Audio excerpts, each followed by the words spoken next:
السلام عليكم ورحمة الله وبركاته. إن الحمد لله نحمده ونستعينه ونستغفره ونعوذ بالله من شرور أنفسنا ومن سيئات أعمالنا. من يهدي الله فلا مضل له ومن يضلل فلا هادي له. وأشهد أن لا إله إلا الله وحده لا شريك له وأشهد أن محمدا عبده ورسوله أما بعد. يا أيها الناس اتقوا ربكم الذي خلقكم من نفس واحدة وخلق منها زوجها وبث منهما رجالا كثيرا ونساء واتقوا الله الذي تساءلون به والأرحام إن الله كان عليكم رقيبا. يا أيها الذين آمنوا اتقوا الله حق تقاته ولا تموتن إلا وأنتم مسلمون. اللهم صل على محمد وعلى آل محمد كما صليت على إبراهيم وعلى آل إبراهيم إنك حميد مجيد. اللهم بارك على محمد وعلى آل محمد كما باركت على إبراهيم وعلى آل إبراهيم إنك حميد مجيد. வார்த்தைகளிலே சிறந்தது அல்லாஹ்வுடைய வேத வார்த்தை என்றும், வழிகாட்டுதலில் சிறந்தது எம்பெருமான் நபிகள் நாயகம் ஸல்லல்லாஹு அலைஹி வஸல்லம் அவர்கள் காட்டி தந்த வழிகாட்டுதல் என்றும், மார்க்கத்தின் பெயரால் புதிதாக உருவாக்கப்பட்டவை அனைத்தும் பிதஅத்தாகும். அவ்வித பிதஅத் ஒரு வழிகேடு. அவ்வித வழிகேடு நாளை நம்மை மறுமையிலே நரகத்தில் கொண்டு போய் சேர்த்துவிடும் என்று உங்களையும் என்னையும் எச்சரித்தவனாக எனது இந்த ஜும்மாவுடைய உரையை ஆரம்பம் செய்கின்றேன். கண்ணியத்திற்குரிய எல்லாம் அல்ல ஏக இறைவனின் நல்லடியார்களே, அன்பிற்குரிய சகோதரர்களே, பெரியவர்களே,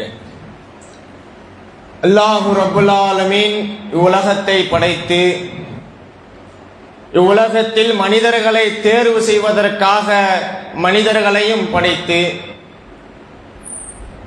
அவ்வாறு படித்த மனிதர்களை அல்லாஹ் ரப்புல் ஆலமீன் குறிப்பிட்ட மனிதர்களை மட்டும் தேர்வு செய்து இவ்வுலகத்தில் மிகப்பெரிய அருட்கொடையை வழங்கியிருக்கின்றான்.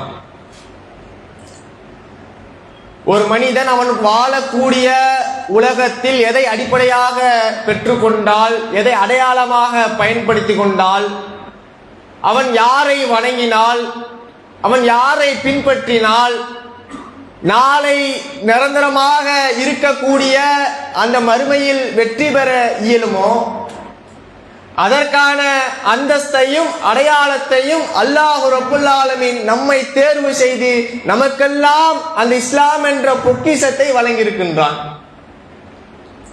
நபிகள் நாயகம் ஸல்லல்லாஹு அலைஹி வஸல்லம் அவர்கள் மக்களை பார்க்கும் போதெல்லாம் எச்சரிக்கை செய்வார்கள்.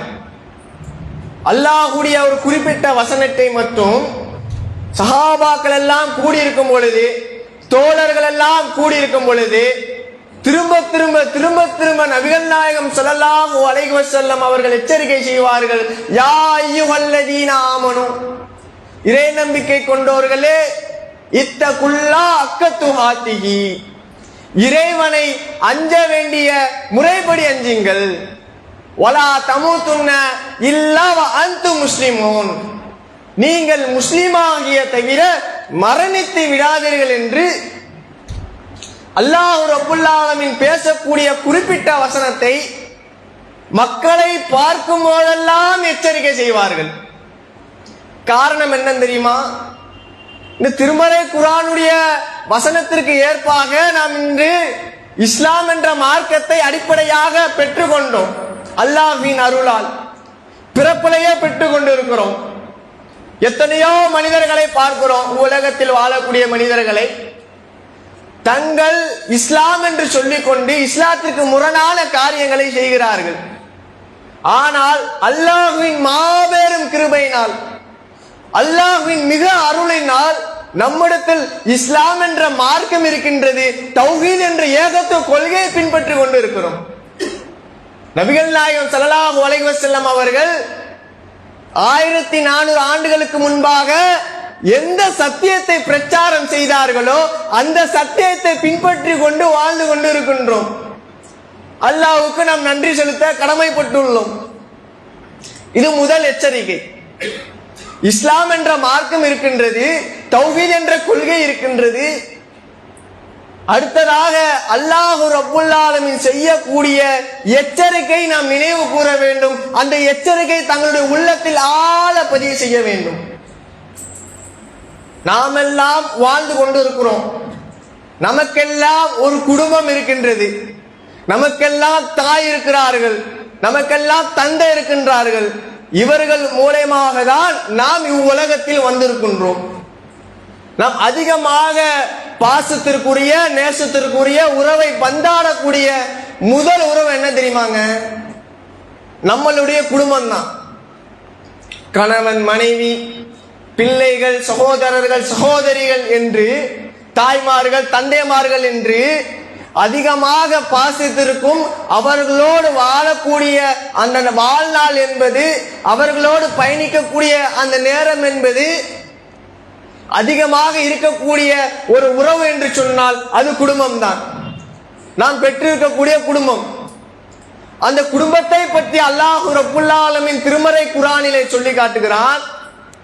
அல்லாஹ் ரப்புல் ஆலமீன் இந்த குடும்பத்தை உலகத்தில் அருட்கொடையாக நமக்கு வழங்கியிருக்கின்றான். அந்த குடும்பத்தை கொண்டு எச்சரிக்கை செய்கிறான். நாளை மறுமையில் அந்த குடும்பம் உனக்கு பயன் தரணும்டா, அந்த குடும்பம் உனக்கு நலனை கருதணும்டா, நான் உனக்கு அருளை தரணும்டா, நீ என்ன செய்யணும் தெரியுமா? யா அய்யுஹல்லதீன ஆமனு கூ அன்ஃபுஸகும் வ அஹ்லிகும் நாரன், உங்களையும் உங்களுடைய குடும்பத்தாரையும் நரக நெருப்பில் இருந்து பாதுகாத்துக் கொள்ளுங்கள் என்று அல்லாஹ் ரப்புல் ஆலமீன் திருமறை குர்ஆனிலே சொல்கிறார். ஆக சிறந்த எச்சரிக்கைங்க. அல்லாஹ் ரப்புல் ஆலமீன் முதல் எச்சரிக்கையாக நீ முஸ்லிம் அல்லாமல் மரணித்து விடாதீர். அடுத்ததாக அல்லாஹ் ரப்புல் ஆலமீன் சொல்கிறான், உன்னையும் உன்னுடைய குடும்பத்தையும் நரக நெருப்பிலிருந்து பாதுகாத்துக் கொள், அந்த வேதனையிலிருந்து உன்னை பாதுகாத்துக் கொள் என்று அல்லாஹ் ரப்புல் ஆலமீன் எச்சரிக்கை செய்கிறான். இஸ்லாமியர்களாக இருக்கிறோம் நாம். தங்களுடைய குடும்பத்தை எடுத்து பாருங்கள். தங்கள் குடும்பத்தில் இருக்கக்கூடிய கணவன் மனைவி உறவை எடுத்து பாருங்கள். தன் குடும்பத்தில் இருக்கக்கூடிய அல்லாஹ் ரப்புல் ஆலமீன் நம்மளுக்கு சங்கதிகளை கொடுத்திருக்கின்றான். அந்த சங்கதியினுடைய நிலையை எடுத்து பாருங்கள். பிள்ளைகளுடைய நிலைகளை எடுத்து பாருங்கள். இளைஞர்களுடைய நிலையை எடுத்து பாருங்கள். இளமை பெண்களுடைய நிலையை எடுத்து பாருங்கள். அல்லாஹ் ரப்புல் ஆலமீன் திருமறை குர்ஆனிலே ஒரு குடும்பம் என்றால் எப்படி இருக்க வேண்டும் என்று காட்டி தந்தானோ, நபிகள் நாயகம் ஸல்லல்லாஹு அலைஹி வஸல்லம் அவர்கள் எந்த அடிப்படையில காட்டி தந்தார்களோ அந்த அடிப்படையில் தங்களுடைய குடும்பம் அமைந்திருக்கின்றதா என்று ஒவ்வொரு குடும்ப தலைவனும் சிந்தித்து பார்க்கக்கூடிய அளவிற்கு இருக்க வேண்டும். தங்களை சுய பரிசோதனை செய்து பார்க்கக்கூடிய அளவிற்கு இருக்க வேண்டும். அல்லாஹ் ரப்புல் ஆலமீன் இந்த குடும்பத்தை கொடுத்திருக்கிறான். அந்த குடும்பத்தில் தூணாக இருக்கக்கூடியவர்கள் யார்? குடும்ப தலைவர்கள், குடும்ப தலைவி. அதாவது தங்கள் மொழியில் சொல்ல வேண்டும் என்று சொன்னால், தங்களுக்கு இருக்கக்கூடிய ஒரு தாய், ஒரு தகப்பன், ஒரு கணவன் மனைவி, இவர்களுக்கு தான் அந்த அதிக பொறுப்புணர்வு என்பது இருக்கின்றது. அவர்களுக்கு, அந்த குடும்ப தலைவனுக்கு நபிகள் நாயகம் ஸல்லல்லாஹு அலைஹி வஸல்லம் அவர்கள் சொன்னார்கள், குடும்ப தலைவனே, பெண்கள் விஷயத்தில் அல்லாஹ்வை அஞ்சிக் கொள்ளுங்கள். திருமணம் என்ற உறவினால், திருமணம் என்ற அந்த முறையினால் அல்லாஹ்விடத்தில் அமானிதமாக பெற்றுக் கொண்டிருக்கக்கூடிய உன்னுடைய மனைவியின் விஷயத்தில் அல்லாஹ்வை அஞ்சிக் கொள்ளுங்கள் என்று நபிகள் நாயகம் ஸல்லல்லாஹு அலைஹி வஸல்லம் அவர்கள் சொன்னார்கள். அல்லாஹ்வின் அருளாலும் அல்லாஹ்வின் மாபெரும் கிருபையினாலும் நம்மிடத்தில், நமக்காக நம்மிடத்தில் இருந்து படைக்கப்பட்ட மனைவிமார்களை, பெண்களை அல்லாஹ் ரப்புல் ஆலமீன் குடும்ப பாரம்பரியத்திற்காக அடித்தளமாக, ஆரம்பமாக இருக்கக்கூடிய ஒரு உறவு தான் குடும்பம் என்ற உறவில் தலைவன் தலைவி, அதாவது கணவன் மனைவி. இவர்கள் இந்த இஸ்லாமிய மார்க்கத்தை சரியாக பெற்றுக்கொண்டு விட்டால், தங்களுடைய திருமறை குர்ஆனுடைய வசத்திற்கு ஏற்ப தங்களுடைய குடும்ப வாழ்க்கையை அமைத்துக் கொள்ள வேண்டும் என்று தீர்மானித்து விட்டால், நபிகள் நாயகம் ஸல்லல்லாஹு அலைஹி வஸல்லம் அவர்கள் எவ்வாறு வாழ வேண்டும் என்று கற்றுத் தந்தார்களோ அந்த அடிப்படை அவர்கள் முறையாக பெற்றுக்கொண்டால், அந்த அடிப்படையில் அவர்கள் வாழ ஆரம்பித்தால் அவர்களுடைய பிள்ளைகள் நிலை எப்படி இருக்கும்? பிள்ளைகளும் இறையச்சத்துடன் அவர்களுக்கு மார்க்க கல்வியை ஊட்டி, மறுமைக்கு தரக்கூடிய கல்வியை ஊட்டி வளர்த்தெடுத்தார்களே ஆனால் அந்த குடும்பமே இஸ்லாம் கூறக்கூடிய குடும்பமாக இருக்கும். அல்லாஹ் ரப்புல் ஆலமீன் திருமறை குர்ஆனிலே கூறுகிறானே அந்த குடும்பமாக இருக்கும். இந்த குடும்பத்தில் ஆரம்பமாக இருக்கக்கூடியது அந்த கணவன் மனைவி என்ற உறவு தான். அந்த கணவன் மனைவி என்ற உறவை நீ எப்படி தேர்ந்தெடுக்க வேண்டும்? அல்லாஹ் ரப்புல் ஆலமீன் திருமறை குர்ஆனிலே அழகாக பேசுகிறான். அதாவது ஒரு ஆணுக்கு பெண் பார்க்கக்கூடிய தருணம், ஒரு பெண்ணுக்கு ஆண் பார்க்கக்கூடிய தருணம். அந்த தருணத்தில் நீ எப்படி ஒரு பெண்ணை தேர்ந்தெடுக்க வேண்டும், நீ எப்படி ஒரு ஆணை தேர்ந்தெடுக்க வேண்டும் என்று அல்லாஹ் ரப்புல் ஆலமீன் திருமறை குர்ஆனில் அழகாக பேசுகிறான். வலா தன்கிகுல் முஸ்ரிகாத்தி ஹத்தா யுஃமினுன்ன, இணை வைக்கும் பெண்களை அவர்கள் உங்கள் அழகிலும் கவர்ந்தாலும், உங்களை அழகிலும் கவர்ந்தாலும், இறை நம்பிக்கை கொண்ட பெண், அதாவது அவர்கள் அடிமை பெண்ணாக இருந்தாலும் அவர்கள் தான் சிறந்தவர்கள் என்று அல்லாஹ் ரப்புல் ஆலமீன் சொல்கிறான். அதாவதுங்க, நாம் இஸ்லாத்தில் பயணித்துட்டு கொண்டிருக்கிறோம், இஸ்லாமிய மார்க்கத்தில் பெற்றுக் கொண்டிருக்கின்றோம். தாங்கள் பெண் பார்க்கக்கூடிய அந்த பெண் அழகில் அழகாக இருந்தாலும், நம்மை கவரக்கூடிய வகையில் இருந்தாலும், அவர்கள் முஸ்ரிக்காக இருந்தால், அவர்கள் இறை மறுப்பாளர்களாக இருந்தால், இறை நம்பிக்கை உள்ள ஒரு அடிமை பெண் சிறந்தவள் என்று அல்லாஹ் ரப்புல் ஆலமீன் அழகாக திருமறை குர்ஆனிலே காட்டி தருகிறான். தங்களுடைய வாழ்க்கை துணையை தேர்வு செய்யும் பொழுது எவ்வாறு தேர்வு செய்ய வேண்டும்? அந்த பெண்ணிடத்தில் மார்க்கம் இருக்கின்றதா?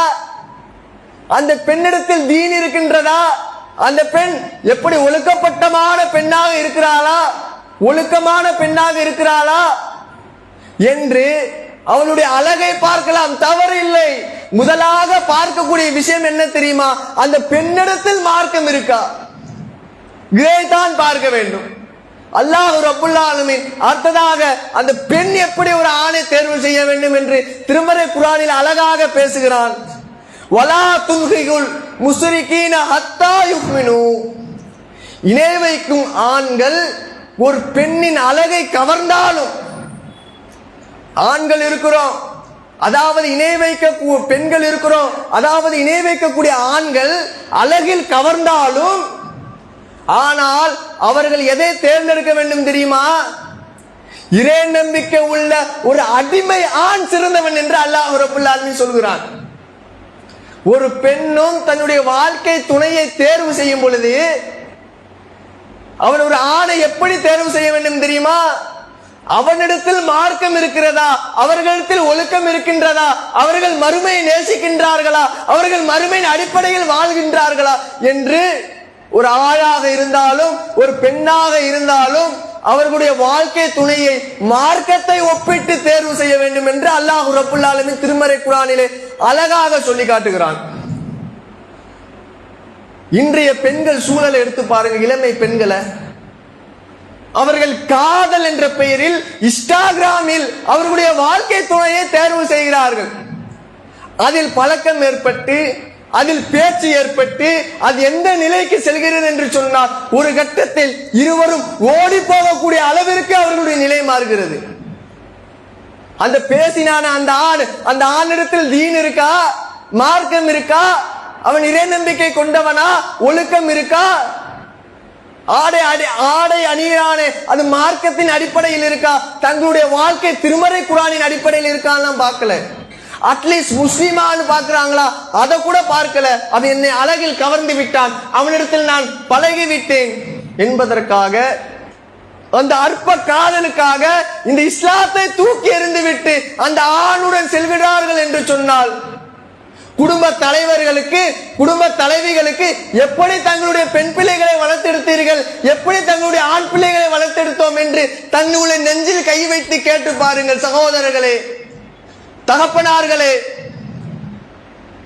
உம்மு சுலைம் ரலியல்லாஹு அன்ஹா அவர்களுடைய சம்பவம் ஹதீஸ் தரத்தில் பதிவு செய்யப்பட்டிருக்கு.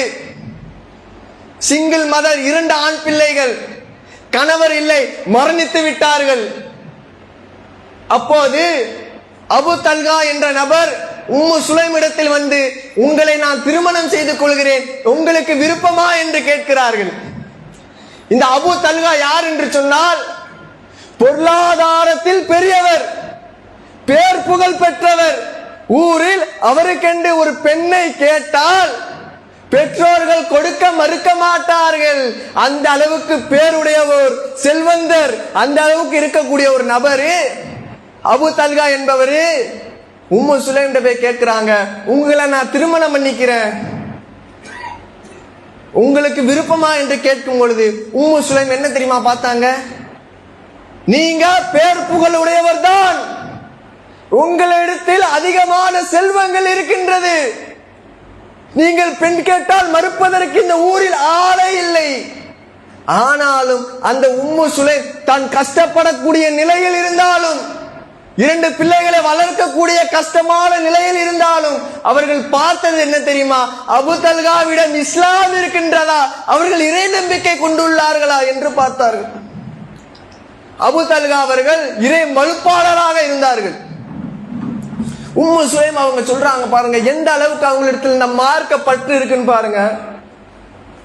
தான் தேர்வு செய்யக்கூடிய அந்த துணை நான் இஸ்லாத்தின் அடிப்படையில் தேர்வு செய்தால்தான் அதுதான் மறுமைக்கு பயன் தரும்.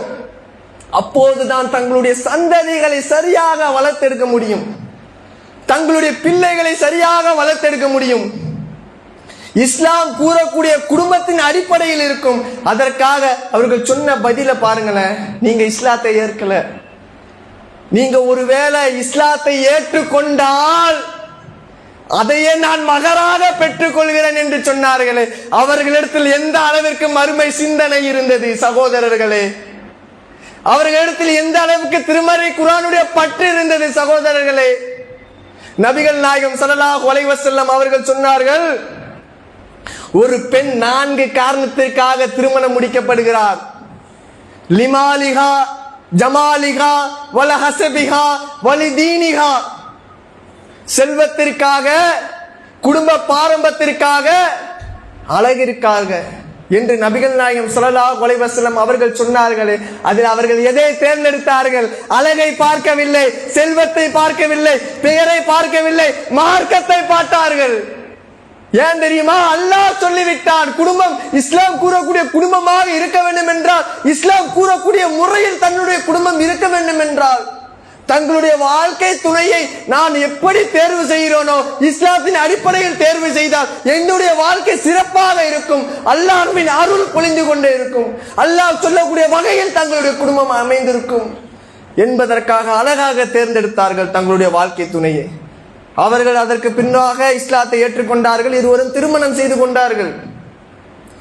எந்த அளவுக்கு அவர்களிடத்தில் சிரமப்படக்கூடிய நேரங்கள், சிரமப்படக்கூடிய கஷ்டங்கள் இருந்தாலும் தங்களுடைய வாழ்க்கையை தேர்ந்தெடுத்தார்கள். பாருங்கள் அன்புக்குரிய சகோதரர்களே, தங்களுடைய வாழ்க்கை துணையை தேர்வு செய்யும் பொழுது மிக கவனமாக தேர்வு செய்ய வேண்டும். மார்க்கத்தின் அடிப்படையில் ஒப்பிட்டு தேர்வு செய்ய வேண்டும். ஏன் என்று சொன்னால், குடும்பத்தில் இருக்கக்கூடிய அடிப்படையான ஆரம்பமான விஷயமே கணவன் மனைவி என்கின்ற அந்த உறவு மூலமாக தான் சந்ததிகள் வருகின்றார்கள். அந்த சந்ததிகள் சரியாக இருக்க வேண்டும் என்று சொன்னால், அந்த சந்ததிகள் திருமறை குர்ஆனின் அடிப்படையில் இருக்க வேண்டும் என்று சொன்னால், அந்த சந்ததிகள் சரியாக இந்த மார்க்கத்தின் அடிப்படையில் வளர வேண்டும் என்று சொன்னால், நாம் தேர்வு செய்யக்கூடிய வாழ்க்கை துணை சரியாக இருக்க வேண்டும். அவ்வாறு தேர்வு செய்தால்தான் இஸ்லாம் கூறக்கூடிய குடும்பம் அடிப்படையில் இருக்க வேண்டும். தாங்கள் பெற்றிருக்கக்கூடிய பிள்ளைகள் நிலையை சற்று சிந்தித்து பாருங்களேன். நாம மரணிச்சதுக்கு பிறவாக அவர்களிடத்தில் இந்த குடும்ப பொறுப்பை கொடுக்க முடியுமா? அல்லாஹ் பாதுகாக்கணுங்க. கணவன் மனைவி நமக்கு இருக்கிறாங்க, மனைவி இருக்கிறாங்க, பிள்ளைகள் இருக்கிறாங்க. திடீர்னு அல்லாஹ் நமக்கு ஒரு மௌத்தை கொடுத்துட்டான். உள்ளத்துல கை வச்சு கேட்டு பாருங்க, நம்ம ஒரு ஆண் பிள்ளையை பெற்றெடுத்திருக்கோம், நம்ம ஒரு பெண் பிள்ளையை பெற்றெடுத்திருக்கோம், அவர்கள் எப்படி வாழ்வார்கள்? அப்துல்லா என்ற நபி தோழர் உஹது போரில் கலந்து கொள்வதற்காக அவர்கள் தீர்மானித்து விட்டு அந்த உஹது போரில் கலந்து கொள்ள வேண்டும். நாளை போர் நடைபெற இருக்கின்றது. இன்றைய குடும்பத்தை தயார்படுத்துகிறார்கள். தங்களுடைய பிள்ளையை அழைத்து வர சொல்லி ஒரு நபரை அழைக்கின்றார்கள். ஜாபிர் ரலியல்லாஹு அன்ஹு அப்துல்லாவின் மகன் வந்து விட்டார்கள். வந்துவிட்டது பிறவாக அப்துல்லா சொன்னார்கள், என் மகனே, நான் நாளை நடக்க இருக்கும் உஹது போரில் நான் கலந்து கொள்ள போகிறேன். ஒருவேளை நான் 9 பெண் பிள்ளைகளை பெற்றெடுக்காவிட்டால் என்ன விளங்கணும்? 9 பெண் பிள்ளைகள் இருக்கிறார்கள் அப்துல்லாவிற்கு. அவர் சொல்கிறார்கள், நான் 9 பெண் பிள்ளைகளை பெற்றுவிட்டாவிட்டால் நான் உன்னை தான் இந்த உஹது போருக்கு அனுப்பியிருப்பேன் என்று சொல்லிவிட்டு, நான் உனக்கு 2 பொறுப்பை உனக்கு தரேன். என்ன பொறுப்பு தெரியுமா? உன்னுடைய 9 சகோதரிகளை நான் நாளை உஹது போரில் கலந்து கொண்டு நபி தோழர்களில் முதலாளாக நான் கொல்லப்படுவேன் என்று என்னுடைய உள்ளம் சொல்லுகிறது. அவ்வாறு நடந்தால் நான் உன்னிடத்தில் 2 பொறுப்புகளை தரேன். உனக்கு இருக்கக்கூடிய 9 சகோதரிகளையும் சரியாக பார்த்துக்கொள். இரண்டாவதாக, நான் பெற்றிருக்கக்கூடிய கடனை அழைத்து விடு என்று எவ்வளோ பெரிய பொறுப்பை அப்துல்லா அவர்கள் தன்னுடைய மகன் ஜாபிருக்கு கொடுத்து விட்டார்கள்.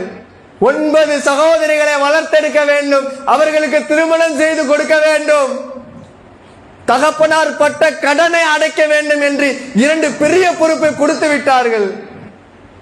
அப்போது அடுத்ததாக அப்துல்லா சொன்னார்கள், நான் ரசூலுல்லாஹ்வுக்கு பிறவாக, நபிகள் நாயகம் ஸல்லல்லாஹு அலைஹி வஸல்லம் அவர்களுக்கு பிறவாக நான் அதிகமாக நேசிக்கக்கூடிய ஒரு மனிதன் என்று சொன்னால் அது நீதான் என் மகனே என்று சொல்லிவிட்டு அவர்கள் போருக்கு சென்று விட்டார்கள்.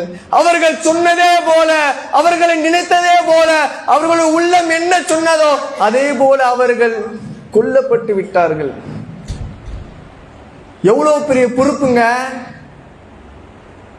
கொல்லப்பட்டு விட்டது பிறவாக ஜாபிர் அவர்கள் தன்னுடைய தகப்பனாரை பார்ப்பதற்காக செல்கிறார்கள். போர்வையை போர்த்தி விட்டு அவர்களுடைய உடல் இருக்கின்றது. அருகில் இருக்கக்கூடிய உறவினர்கள் எல்லாம் தோழர்கள் எல்லாம் ஜாபிருடைய இடுப்பை பிடித்து இழுக்கிறார்கள். உன்னுடைய தகப்பனை நீ பார்க்க வேண்டாம். ஜாபிர் அவர்கள் சொன்னார்கள், அவர் இறந்து விட்டார்கள், எனக்கு தெரியும், இருந்தாலும் நான் பொறுமையாக இருக்கிறேன், நான் பார்க்கிறேன் என்று கதறும் பொழுது அவர்கள் விடவில்லை. நபிகள் நாயகம் ஸல்லல்லாஹு அலைஹி வஸல்லம் அவர்கள் வந்தார்கள். வந்துவிட்டு ஜாபிரை இழுத்து சென்று தன்னுடைய தகப்பனாருடைய போர்வை இழுத்துவிட்டு அவர்கள் முகத்தை பார்க்கிறார்கள். தன்னுடைய வாப்பாவை பார்க்கிறார்கள். வாப்பாவை பார்க்கும் போது வாப்பாவுக்கு 2 கண்கள் இல்லை. சகோதரர்களை நினைத்து பாருங்கள், அந்த பிள்ளையுடைய நிலை எப்படி இருந்திருக்கும். தன்னுடைய வாப்பாவை பார்க்கும் பொழுது, 2 வாப்பாவை பார்க்கும் பொழுது வாப்பாக்கு 2 கண்கள் இல்லை, மூக்கு அறுத்திருக்கின்றது, 2 காதுகளை அறுத்திருக்கின்றார்கள். ஒரு பிள்ளைக்கு வேதனை எப்படி இருந்திருக்கும் சகோதரர்களே. ஒரு வாப்பாவாக ஒரு பிள்ளையாக தன்னுடைய வாப்பாவை பார்க்கிறார்கள். உடல் முழுவதும் சிதைந்து இருக்கின்றது. ஒரு பிள்ளையால் எப்படி அந்த நேரத்தை அவர்கள் தாங்கிக் கொள்வார்கள்?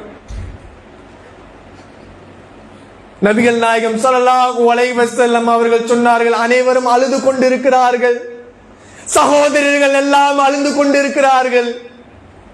அப்போது நபிகள் நாயகம் ஸல்லல்லாஹு அலைஹி வஸல்லம் அவர்கள் சொன்னார்கள், தபுக்கி, நீங்கள் அழுகிறீர்களோ? லா தபுக்கி, நீங்கள் அழுகாமல் இருக்கிறீர்களோ? அப்துல்லாவின் உடல் கபருக்குள் அடக்கி மண்ணுகள் எல்லாம் மேலே போட்டு மூடுவதற்கு முன்பாக வரையும் மலக்குமார்கள் தன்னுடைய ரெக்கையை கொண்டு அணைத்து கொண்டிருப்பார்கள். அப்துல்லாவை அல்லாஹ் ரப்புல் ஆலமீன் சிறந்த அம்சத்தை, சிறந்த அருட்கொடையை அப்துல்லாவிற்கு அல்லாஹ் கொடுத்திருக்கிறார். தன்னுடைய பிள்ளையாக தன்னுடைய வாப்பாவை அந்த தரத்தில் பார்க்கும்போது அவர்களுடைய நிலை எப்படி இருக்கும்? அவர்கள் பெரிய பிள்ளையாக ஆனது பிறவாக அவர்கள் விதவை பெண்ணை திருமணம் செய்கிறார்கள். ஜாபிர் ரலியல்லாஹு அன்ஹு அவர்கள். ஏன் தெரியுமா? நபிகள் நாயகம் ஸல்லல்லாஹு அலைஹி வஸல்லம் அவர்கள் கேட்டார்கள், ஜாபிரே, நீ ஏன் விதவை பெண்ணை திருமணம் செய்து கொண்டாய்? கேட்கும் பொழுது அவர்கள் சொன்னார்கள், ரசூலுல்லாஹ்வே, நபியே, எனக்கு 9 சகோதரிகள் இருக்கிறார்கள், அவர்களை நான் பார்த்து கொள்ள வேண்டும், அவர்களுக்கு ஒரு வாழ்க்கையை நான் காக்க வேண்டும், அவர்களுக்கு ஒரு வாழ்க்கையை உருவாக்கி கொடுக்க வேண்டும், அதற்காக தான் நான் ஒரு விதவை பெண்ணை நான் தேர்ந்தெடுத்தேன். இதெல்லாம் எதுக்கு சொல்கிறோம் என்று சொன்னால், தங்களுடைய உள்ளத்தில் கை வைத்து கேட்டு பாருங்கள் சகோதரர்களே, தகப்பனார்களே, தங்களுக்கெல்லாம் பிள்ளைகள் இருக்கிறார்கள். நாம் ஒருவேளை அல்லாஹ்வின் நாட்டத்தால் மரணித்து விட்டால் தங்களுடைய பிள்ளைகள் தங்களுடைய குடும்பத்தை வளர்த்தெடுப்பார்களா? தங்களுடைய பிள்ளைகள் அந்த குடும்பத்தை பராமரிப்பார்களா? தங்களுடைய சகோதரிகளை பார்த்துக் கொள்வார்களா? தங்களுடைய தாய்மார்களை பார்த்துக் கொள்வார்களா? அட்லீஸ்ட் நாம் மரணித்ததுக்கு பிறவாக அந்த ஜனாசா தொழுகையில் ஓதக்கூடிய, நமக்காக ஓதக்கூடிய பிரார்த்தனை தெரியுமா சகோதரர்களே? உன்னுடைய வாப்பாக்கு நின்று தொழு வைப்பா, பேம்பேனு முழிக்கிறான், எனக்கு என்ன துவா ஓதுன்னு தெரியாது.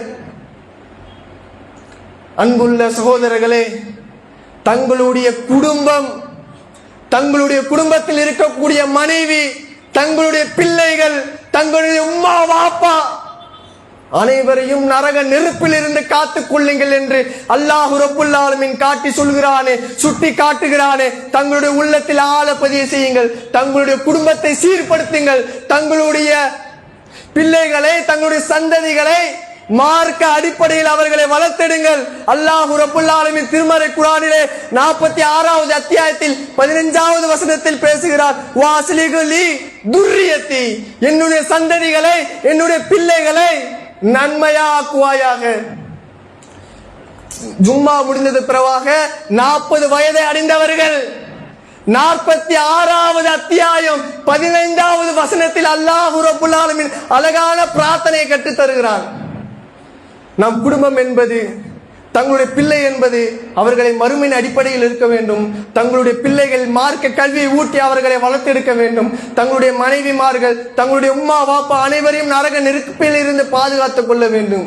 அதற்கு அடிப்படையாக இருக்கக்கூடிய அந்த திருமணம் என்ற விஷயத்தில் தான் ஆரம்பிக்கிறது. அந்த திருமணமாக இருக்கக்கூடிய அந்த விஷயத்தை தங்களுடைய துணைவியை மார்க்க அடிப்படையில் தேர்வு செய்யுங்கள். அல்லாஹ் ரப்புல் ஆலமீன் நாளை மறுமையில் அனைவருக்கும் சொர்க்கத்தை தந்தருள்வானாக. நம்முடைய குடும்பத்திற்கும் அல்லாஹ் ரப்புல் ஆலமீன் சொர்க்கத்தை தந்தருள்வானாக என்ற பிரார்த்தனையோடு எனது ஜும்மாவுடைய முதல் உரையை நான் நிறைவு செய்கிறேன். வாஹிதாவன் அல்ஹம்துலில்லாஹி ரப்பில் ஆலமீன். அஸ்ஸலாமு அலைக்கும் வரஹ்மத்துல்லாஹி வபரகாத்துஹு.